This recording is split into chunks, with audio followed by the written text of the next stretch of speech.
Okay, so let me ask you something. When was the last time you thought of electric cars as boring? Actually, don't answer that, because if you clicked on this video, you already know what's up. But here's the thing that absolutely blows my mind. We've gone from electric cars being treated like glorified golf carts to having machines that can literally embarrass supercars that cost 3 times as much. Like, we're talking about going from, oh, that's cute, it's electric, to, wait, did that family SUV just gap a Ferrari? And before we dive into this absolute madness, if you're even remotely into cars, performance, or just cool technology, smash that subscribe button, because we're on a mission to hit 10,000 subscribers. And honestly, we're building something special here. A community of people who actually get excited about this stuff. So yeah, subscribe and let's get into it.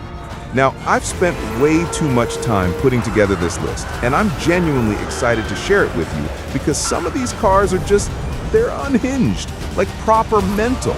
We're talking about a van with nearly 2,000 horsepower. A van! We're talking about Chinese supercars that can bunny hop. I'm not making this up. And we've got electric hypercars that'll do 0 to 60 faster than you can say internal combustion engine. So, buckle up, because we're about to go through the fastest electric car from basically every major brand. And trust me, some of these are going to surprise you. Actually, scratch that. A lot of these are going to surprise you. Let's start small, and I mean that literally. The Abarth 500e. Now, I know what you're thinking. It's a tiny Italian city car. How fast can it really be? And you're right to be skeptical. But here's where Abarth did something clever. They took the standard Fiat 500e and basically said, what if we made this thing fun? They slapped in a 152 horsepower electric motor, which doesn't sound like much until you remember this thing probably weighs about as much as a shopping trolley. Okay, maybe a bit more than that, but you get the point. 0 to 62 in 7 seconds flat, topping out at 96 miles per hour.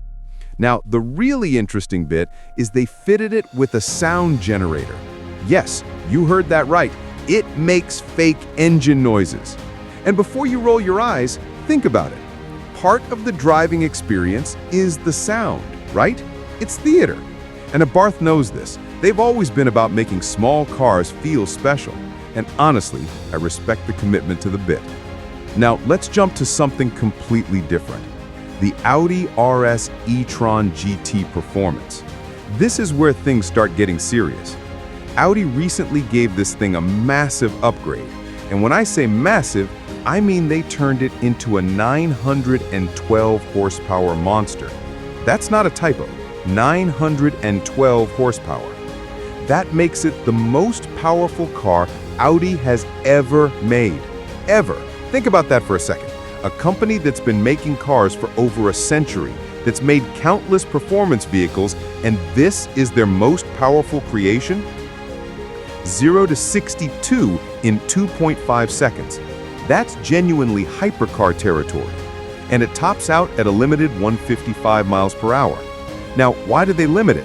Well, because at those speeds, the battery drains faster than my phone when I'm watching car videos at 3 a.m., which, let's be honest, happens more often than I'd like to admit.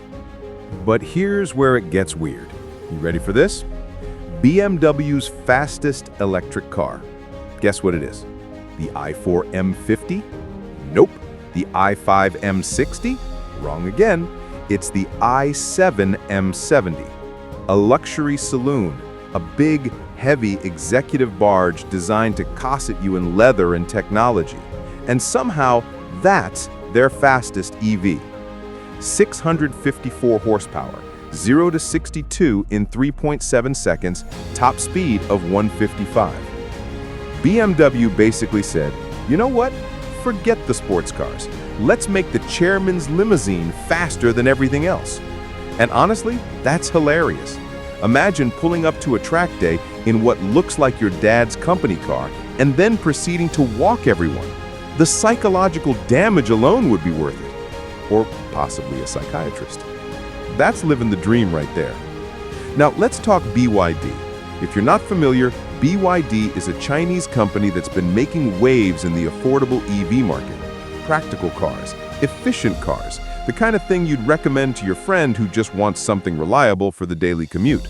So, naturally, they decided to build the Yangwang U9, a car with 1,282 horsepower that does 0 to 62 in 2.3 seconds and tops out at 192 miles per hour. But wait, it gets deader. This thing can bunny hop. Like the whole car can jump off the ground. Why? I have absolutely no idea. Is it practical? No. Is it necessary? Absolutely not. Is it completely mental and exactly the kind of chaos we need in the automotive world? 100% yes. It's like BYD woke up one day and said, you know what we need? A hypercar that can do parkour.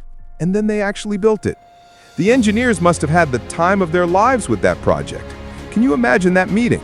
So, boss, we've got the performance sorted. What else should we add? Make it jump. Sorry, what? I said make it jump. Moving on to Cupra, the Born VZ. Now, this is based on the Volkswagen ID.3, which is a perfectly fine electric hatchback. But Cupra took it and basically gave it everything Volkswagen was too sensible to do. 322 horsepower, 0 to 62 in 5.7 seconds, top speed of 124. It's actually the quickest car on the Volkswagen MEB platform, which is the same platform used across multiple brands and models. And here's the thing about Cupra. They've really found their identity. They're the cool younger sibling of Volkswagen, a bit rebellious, a bit spicier, definitely more interesting at parties. The Born VZ proves that hot hatchbacks aren't dead. They've just gone electric and gotten even better. But if we're talking about completely unhinged, we need to discuss the Ford Pro electric Supervan.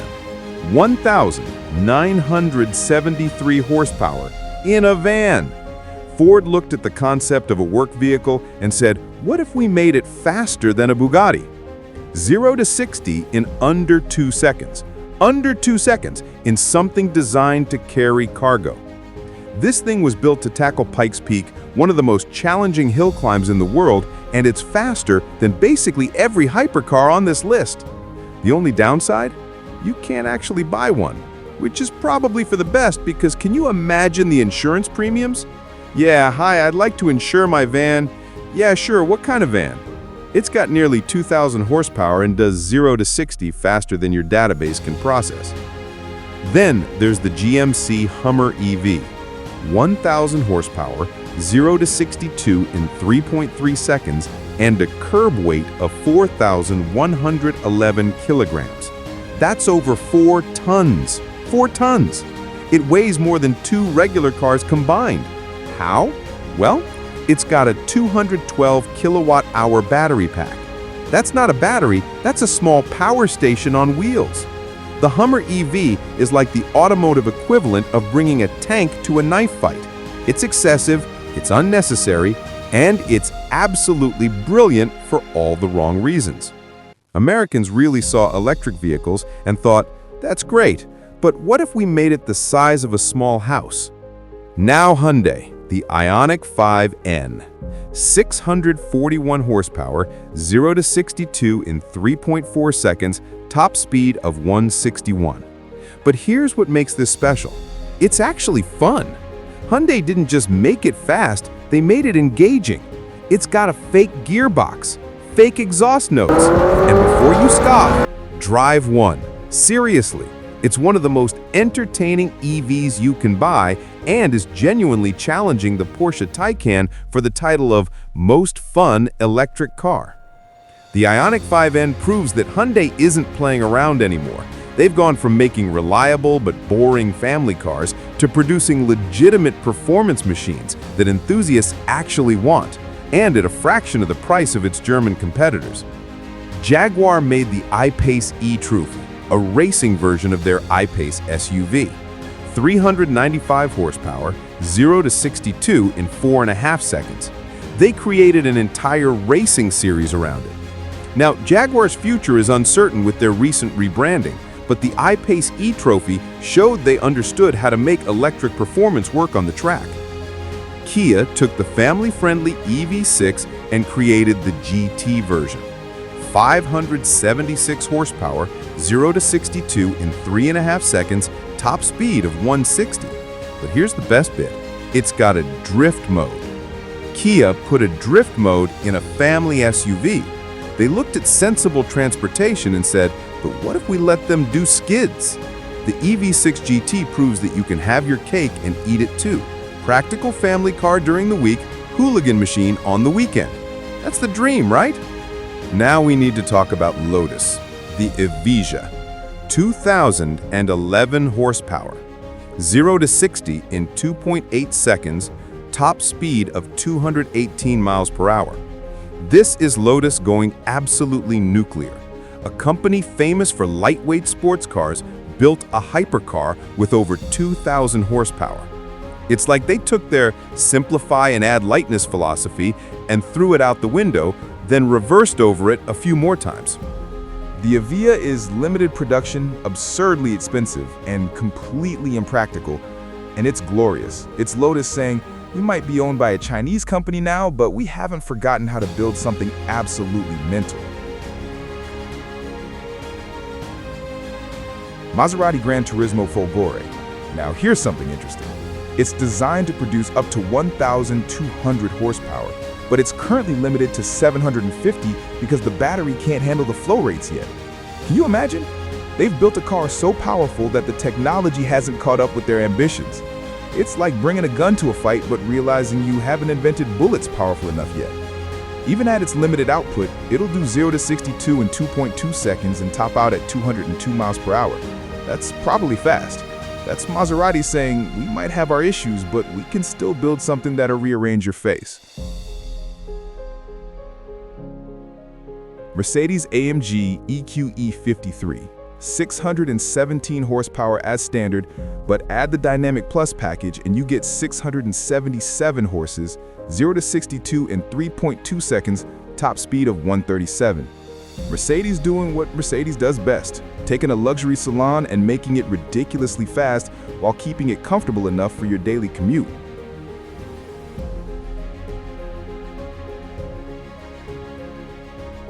The Pininfarina Battista, 1,874 horsepower, 0 to 62 in 1.86 seconds. This thing is genuinely one of the fastest accelerating cars on the planet. Pininfarina, a company famous for designing beautiful cars, decided to actually build one themselves, and they didn't hold back at all.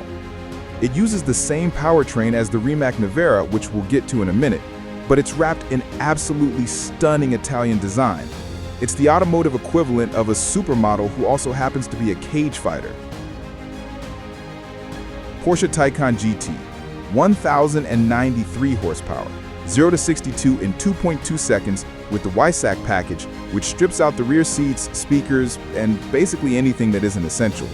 Top speed of 190. This is Porsche taking the Taycan and turning it into a track weapon. And it's the fastest production Porsche ever. Let that sink in. Faster than the 918 Spider, faster than the Carrera GT, the fastest Porsche is electric. The Renault Zoe e-Sport was never meant for production. It was a concept to show what a hot hatch could be. 465 horsepower, 0 to 62 in 3.2 seconds, top speed of 130 that it could reach in just 10 seconds. Renault basically took their smallest EV and gave it supercar performance. Why? Because they could.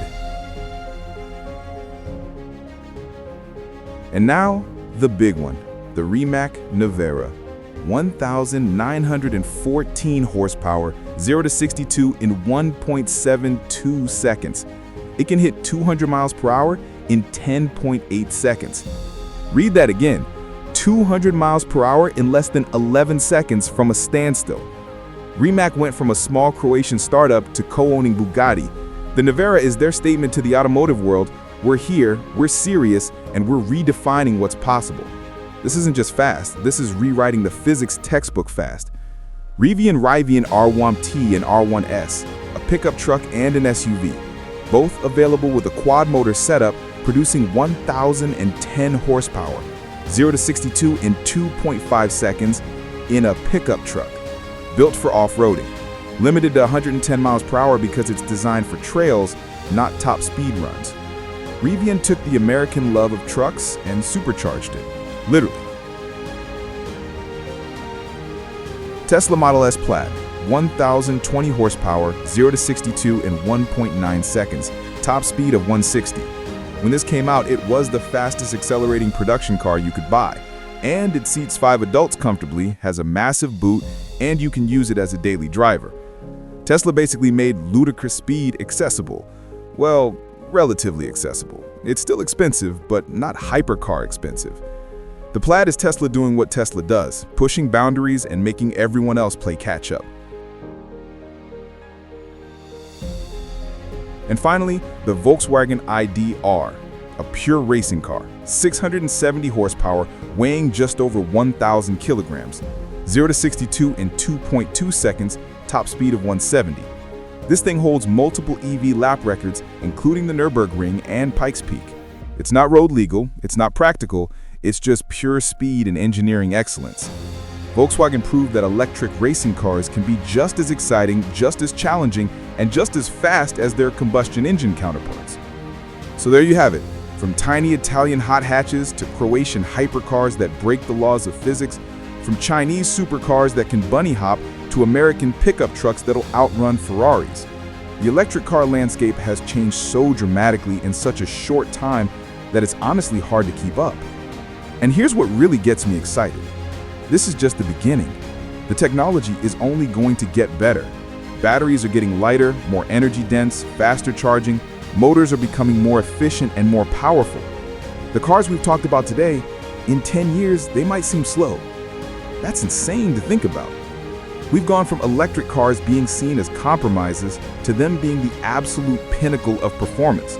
The quickest accelerating cars in the world are now electric. The most technologically advanced cars are electric. And yes, some of the most exciting cars are electric. I know there are purists who will say it's not the same without the engine noise, without the manual gearbox, without the smell of fuel and burnt rubber. And I get it, I really do. There's something visceral about internal combustion that's hard to replicate. But having driven some of these electric performance cars, I can tell you, they're not worse, they're just different. And in many ways, they're better. The instant torque, the brutal acceleration, the way they just keep pulling without gear changes interrupting the power delivery. It's a different kind of thrill, but it's still a thrill.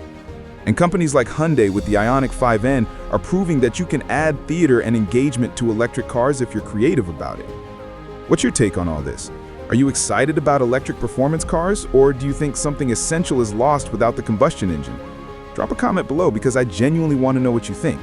And if you've driven any of these cars, definitely share your experience. If you made it this far, thank you. Seriously. Drop a like if you enjoyed this, subscribe if you haven't already because we're building something cool here and I'd love to have you along for the ride.